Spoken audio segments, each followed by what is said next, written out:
If you look at the UDA arrangement as of now, you will discover that the president is from UDA party, the deputy president is a member of UDA party, the prime cabinet secretary is a member of UDA party.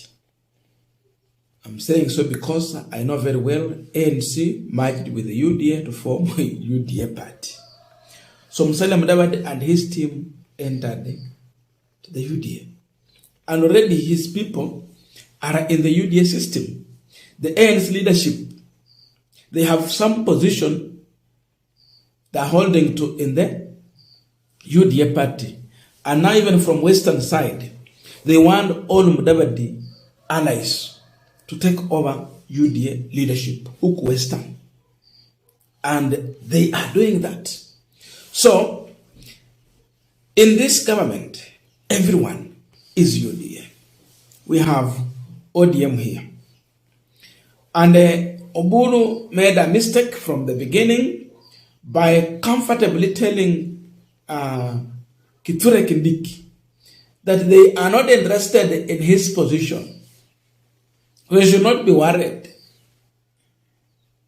Then later, after discovering that he made a mistake, in another statement, he said they want power, that he was misquoted, that his statement was misinterpreted. That means again they are aiming at Kindiki's position, number 2.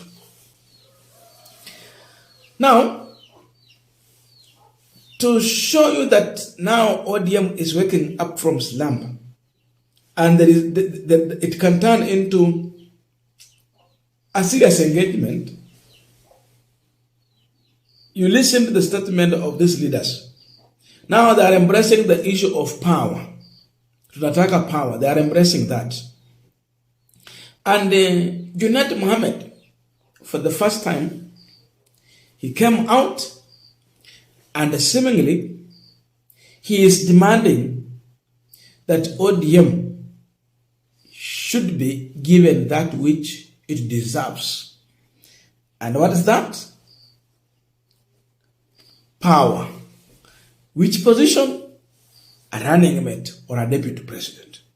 So in his own word, this is what he's telling the people of Mount Kenya, because actually lawyers have not complained that no one should take their position. No, it is Mount Kenya who are coming out to complain, and they've done it severally. They had a meeting, they're now coming out to say that kiti ya deputy president ni ya Kindiki, paka tunashangaa kama wa Kenya. Kumbe kuna watu wametengewa viti. Junet Mohammed is responding, and his position is that he wants the UDA people from Mount Kenya to know that they are not here to accompany people in the wedding. Hawasindikizi watu kwa harusi. Wako part of that harusi. So his position is that if there will be no power, they will look for power elsewhere. If this coalition arrangement will not provide power for them. That is Junet Mohammed. Watu wa broad-based, wenzetu wa broad-based ambaye wako kwa chama ya UDA, nataka kuwatangazia nikiwa hapa Posta, Suna East constituency, Migori County, ya kwamba sisi hatusindikizi watu kwa harusi, tunataka power. Kama hakuna power, tutatafuta pali pengine iko power. Tumeelewana hiyo watu wa Migori? Now, I want us to continue with the final discussion, but before we go deep into that, I have a quick and humble request for those who are watching the channel and you have not yet subscribed, please consider subscribing. To our returning subscribers, I must say thank you so much. And again, to all our viewers, please give this video a thumbs up. Thank you so much, and back to our discussion. Now, there is something ODM is realizing. They made a mistake. And going forward, they must find a way of changing the tone very early. Otherwise, they are in it to lose. And how are they losing? The first thing that they are discovering that they are not coming in the broad-based arrangement when it is fully packed ODM as we knew it for a very long time. They are coming in when they're scattered. There is pro-Oburu Odinga team, and there is the Edwin Sifuna side. Split. The split is serious. And so they're realizing if they don't start today, very early like this, at the end of the day, they might be duped.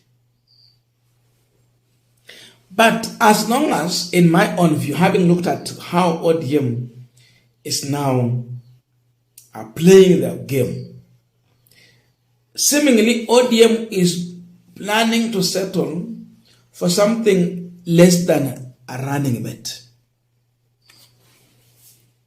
That is what I'm concluding. Because yes, they're saying they want power, and if you ask them which power they're looking for, a deputy president.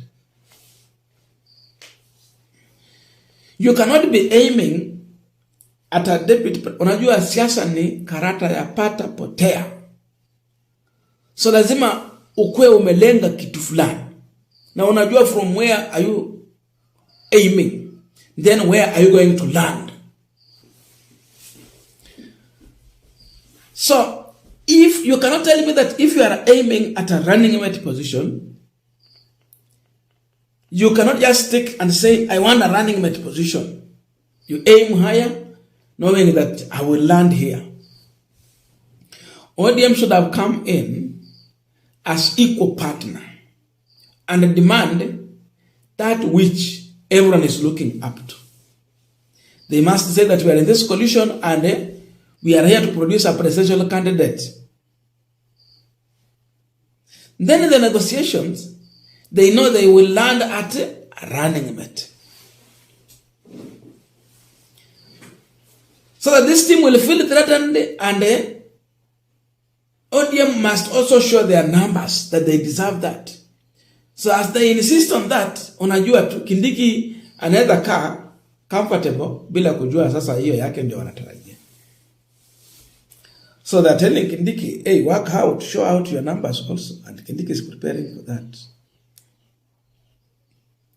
So if they are negotiating for a running mate, you can be given something less of that running mate. So wame prepare landing ground yao iko chini.